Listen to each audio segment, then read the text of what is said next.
In the labyrinth of Kot Lakhpat Jail, where each inmate carried a story darker than the last, one man stood out: Hotay Shah. His size alone was enough to command attention, but it was the quiet respect he showed me that drew us closer. Tall, wide, and as imposing as a fortress, Hotay Shah was a figure who seemed unmovable, yet he carried a burden that would eventually shake him to his core. We were barrack mates, sharing the same confined space day in and day out. Over time, a bond formed between us, rooted in the respect he showed me for my religious devotion. But there was an unease that I couldn't shake off, a shadow that clung to Hotay Shah's otherwise stoic demeanor. It wasn't long before I discovered the reason for it. He was imprisoned under Section 376, accused of raping his wife's sister. In the prison's unforgiving atmosphere, such a charge was met with disdain and mockery. The other inmates didn't hold back, taunting him mercilessly. Yet Hotay Shah bore it all in silence, his large frame seemingly impervious to their words. But I couldn't let it rest. One day I confronted him, driven by a mix of curiosity and the need to know the truth. "Is it true?" I asked, my voice heavy with the weight of the question. His response was as shocking as it was unsettling. "She wanted it," he said, the words rolling off his tongue with a confidence that made my skin crawl. A typical excuse, I thought, a desperate attempt to shift blame. But as I looked into his eyes, there was no hint of remorse, only a stubborn insistence that what had happened wasn't rape. He claimed she had consented, but to me, it didn't matter. He was admitting to something that should never have happened, and that was enough to condemn him in my eyes. As the weeks turned into months, the oppressive routine of prison life settled over us. One evening, Hotay Shah returned from a court date, and I immediately sensed something was wrong. His usually composed face was etched with distress, a stark contrast to the man I had come to know. "What happened?" I asked, concerned. He hesitated before speaking, as if the words themselves were too heavy to bear. "My mother-in-law, wife and her sister, they've offered to drop the charges if I sign over the house to them," he finally said, his voice strained. I saw it as his way out, a chance to leave behind the hellish life within those prison walls. But Hotay Shah didn't see it that way. He was adamant that he was innocent, that he shouldn't have to pay for something he didn't do. "You're a fool," I told him, my frustration bubbling to the surface. "You did wrong, maybe it was rape, maybe not, but this is your chance to move on." But he wouldn't budge. He refused to admit guilt for a crime he insisted he hadn't committed.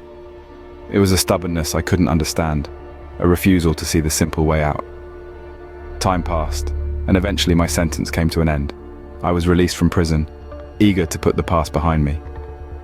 But the memories of Kot Lakhpat and of Hotay Shah lingered in my mind like a dark cloud. A year after my release, I ran into a fellow inmate who had shared the same court dates as Hotay Shah. Our conversation naturally drifted back to those days in prison, and inevitably, Hotay Shah's name came up. "Hotay Shah was found guilty," he said, the words landing like a punch to the gut. "Sentenced to life imprisonment." "Good," I replied, trying to convince myself that justice had been served. "You do the crime, you pay for it." But my old cellmate shook his head, cutting me off. "It wasn't rape," he said, his voice laced with something that made me uneasy. I stopped short, taken aback by his words. Sensing my confusion, he continued. "Every time Hotay Shah went to court, his mother-in-law would be there, bringing him food. I thought it was strange. Why would she do that if she believed he raped her daughter?" His words hung in the air, and slowly the pieces began to fall into place. What he revealed next left me reeling. It had all been a setup. Hotay Shah had walked into a carefully laid trap. His wife, her sister, and their mother had orchestrated the entire scheme. The sister-in-law had willingly slept with him, only to later cry rape. They used the accusation as leverage, demanding that he sign over the house. When Hotay Shah refused, they pressed charges, knowing it would destroy him. After his conviction, they forged the necessary papers, sold the house, and left him to rot in prison. I was left in a state of shock, the ground beneath me seemingly shifting as the reality of what had happened sank in. Hotay Shah was guilty, yes, guilty of betrayal, of crossing moral and ethical boundaries. He had indeed strayed, but he was not a rapist. I had judged him, condemned him, without knowing the full story. From my time behind bars, I learned that stories like Hotay Shah's are a dime a dozen, each one a reflection of the countless ways people falter and fail.